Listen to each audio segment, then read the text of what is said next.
monde, on se retrouve pour une nouvelle vidéo et je vous prends cette fois d'une nouvelle pièce dans ma chambre. C'est bien parce que c'est un peu plus lumineux ici je trouve, donc c'est pas mal. Je pense que peut-être que je me poserai ici pour les prochaines vidéos. Aujourd'hui on va voir ce que j'ai chiné, et cette fois ce que j'ai chiné au marché, et pour un budget, tenez-vous bien, de 20 €. Je pense que je vais faire une série de qu'est-ce que ça vaut tel budget à tel endroit. Donc j'ai fait Friperie, j'ai fait Emmaüs, et là maintenant on va voir marché. Comme ça on va comparer un petit peu les différents endroits où vous pouvez trouver de la fringue, où vous pouvez trouver des sapes pas chers, et surtout des trucs qui sont vintage, qui sont souvent made in France, qui sont vraiment pépites et que vous trouveriez pas ailleurs. Donc on a vu les friperies où vous pouvez trouver des choses intéressantes. C'est un petit peu plus cher quand même, 50 € j'ai dépensé pour pas tant de pièces que ça. Emmaüs, bon plan, là il faut y aller assez régulièrement, vous pouvez tomber vraiment sur des pièces qui sont d'excellente qualité à tout petit prix, par exemple des bottes, par exemple des vestes en cuir et autres. Et pour moi, le meilleur plan, des meilleurs plans, mais après ça dépend de là où vous êtes, et je vous invite à vous renseigner sur les différents marchés autour de chez vous et de voir si vous n'avez pas des stands comme ça de fripe et de fripe pas cher. Pour moi, le meilleur plan, c'est ça, c'est le marché. Là où je suis, il y en a un qui est juste à côté, qui est hyper intéressant. Donc c'est vraiment mon petit endroit où je vais trouver mes plus grosses pépites, et au prix vraiment les plus bas, parce qu'en plus je me suis fait un petit peu pote avec le gars qui tient le stand, et il me fait souvent des super réductions. Il m'arrondit toujours, il me met bien quoi, il me met vachement bien. Donc ça c'est archi cool. Donc j'ai trouvé mon spot, et je vous invite à trouver également le vôtre. Je sais qu'il y a des spots intéressants, par exemple à Porte de Saint-Ouen, aux puces aussi. C'est les puces de... je me souviens plus, mais je vous mettrai ça sur la vidéo. Il y a les puces de Montreuil, où vous avez plein de stands avec des sapes à 1 €, 2 €, 3 €. Parfois, même si vous en prenez plusieurs, ça vous fait des réductions. Donc voilà, pour moi, ça c'est le meilleur plan pour trouver des fringues, avec les brocantes évidemment. Mais vu que là, c'est plus la saison des brocantes, je peux pas faire ce comparatif. Mais dès que les brocantes reviennent, je ferai ce comparatif. Et donc on va pouvoir commencer ce haul. Désolée pour cette méga introduction. Donc voyons combien ça vaut. 20 € au marché.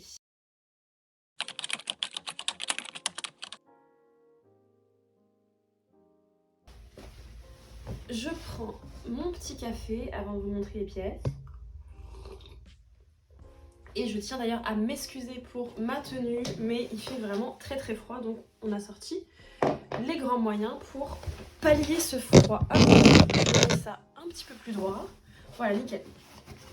Donc ça c'est le sac du butin du marché de ce matin. J'ai eu énormément de pièces. En fait, il m'a fait une méga réduction. On va commencer par peut-être les bas. Donc j'ai pris des jupes. J'ai trouvé 2 jupes un petit peu dans mon style. Une comme ça.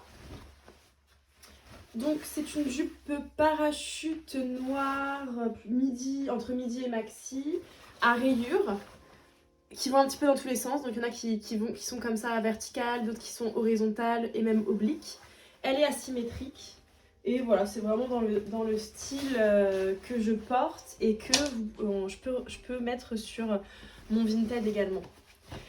J'ai chiné ce pantalon qui va être trop grand pour moi, mais avec une ceinture ça passe, qui est très dans le style, je trouve, Acne Studio, avec les pantalons comme ça ultra délavés. Il est patte d'éléphant, et donc ça pour faire un style un petit peu baggy, pour faire un style un petit peu grunge.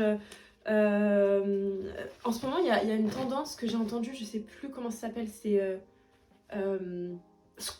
genre squat core, genre un peu comme les gens qui vivent dans des squats et tout. C'est n'importe quoi. Mais bon, voilà, je trouve que ça va un peu dans cette tendance-là. Et finalement, moi j'aime bien le style comme ça, un peu délavé, un peu grunge, on va dire. Donc ce pantalon qui était à 2 ou 3 € et la jupe à 2 €. Et en fait, pour le tout, j'en ai eu pour 20 €. Vous allez voir que j'ai eu beaucoup de choses.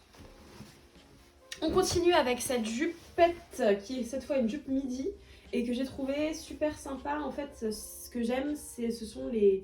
déjà la coupe qui est une coupe midi assez droite mais quand même ici un petit peu évasée. Et c'est surtout les motifs qu'on peut retrouver dessus. Hop, voilà. Vous voyez les motifs dorés que je trouve très beaux. Il y en a à l'avant et à l'arrière. Et cette jupe est, si mes souvenirs sont bons, made in Italy. Donc ça, je fais toujours hyper gaffe en fait. Hein. Je vais toujours regarder l'étiquette. Donc elle est en coton et ouais, elle est made in Italy.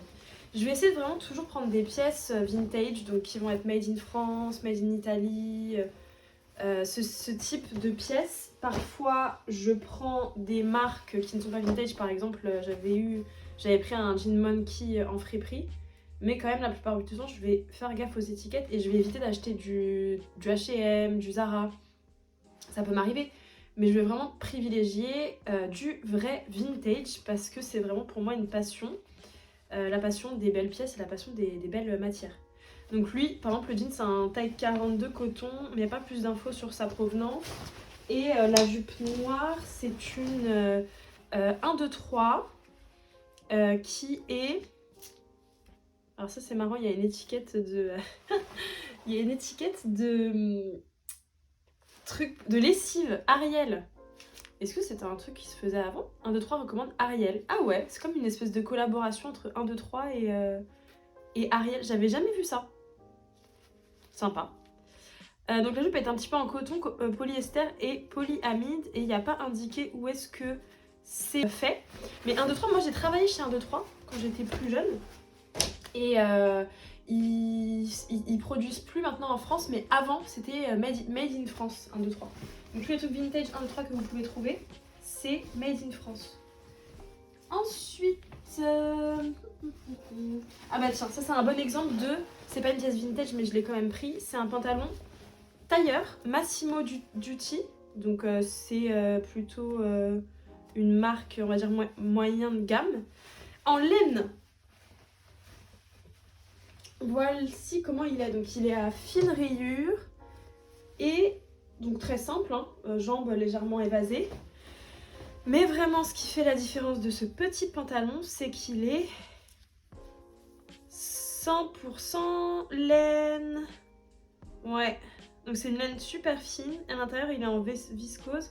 Ah, il est made in Spain. Le Massimo Dutti, produit la plupart du temps en Espagne, au Maroc, en Tunisie. Enfin, en tout cas, ce sont des productions assez locales, Europe ou proche Europe. Et donc c'est, je trouve, plus éthique, en tout cas moi à mon sens, c'est plus éthique d'acheter dans des productions qui sont comme ça, plus locales, qui respectent plus finalement les conditions de travail des personnes qui produisent les vêtements. Mais c'est peut-être complètement erroné, peut-être qu'aujourd'hui, les vêtements qui sont faits même en Espagne, même au Maroc, même dans des endroits comme ça où on pourrait penser que les droits des travailleurs sont respectés, peut-être que ce n'est pas le cas aujourd'hui. Donc il faut se renseigner là-dessus. J'essaierai de me renseigner là-dessus pour pouvoir toujours essayer d'acheter de plus en plus éthique, même si évidemment c'est de la seconde main. Donc ça veut dire que le vêtement n'a pas été produit pour cet achat. Je préfère quand même soutenir des pièces et mettre en avant, redonner une vie à des pièces qui sont des pièces durables, des pièces qui ont été produites dans des bonnes conditions. Voilà, bref, c'est une aparté. Donc voilà pour ce pantalon Massimo Dutti. On va passer maintenant au top. J'ai pris ce pull qui est un pull en maille assez ajouré, manche longue et avec un col un petit peu original, donc qui tombe comme ça sur les épaules, que j'ai trouvé très très joli. C'est un pull en acrylique de la marque Cache Cache et celui-ci est donc oui c'est ça, en acrylique, je me suis pas trompée.